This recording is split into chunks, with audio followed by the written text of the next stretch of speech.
Hello குட்டீஸ், நாம இன்னைக்கு ஒரு கர்ப்பிணி மான் பத்தின கதையை தான் பார்க்க போறோம்.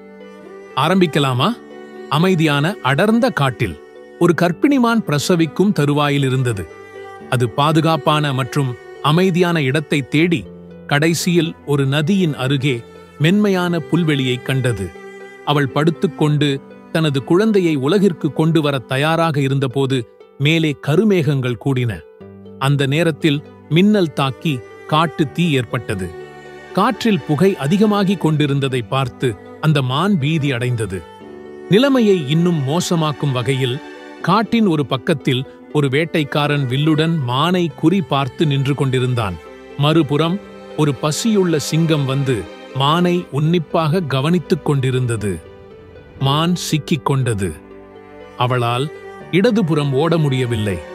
வேட்டைக்காரன் அவளை குறி பார்த்து நின்று கொண்டிருந்தான். அவளால் வலதுபுறம் ஓட முடியவில்லை. சிங்கம் அவளை வேட்டையாட தயாராக இருந்தது. அவளால் முன்னோக்கிச் செல்ல முடியவில்லை. ஆற்றில் தண்ணீர் மிகவும் ஆழமாக இருந்தது. அவளால் பின்னோக்கிச் செல்ல முடியவில்லை. காட்டில் தீ வேகமாக பரவிக் கொண்டிருந்தது. எங்கும் செல்ல முடியாமல் மிகுந்த வலியில் தவித்த மான் கண்களை மூடிக்கொண்டு பிரசவிப்பதில் மட்டுமே கவனம் செலுத்தியது. பின்னர் ஒரு அதிசயம் நடந்தது.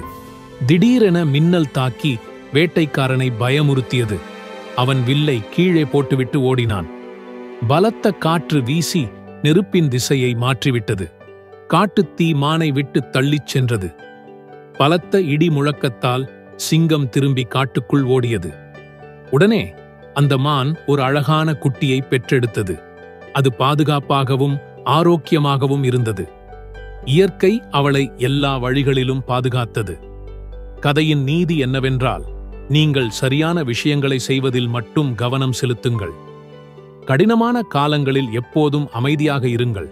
இயற்கை உங்கள் பிரச்சனையை சரி செய்ய ஒரு வழியை கொடுக்கும். ஓகே குட்டீஸ், பாய். நாம் அடுத்த கதையில சந்திப்போம்.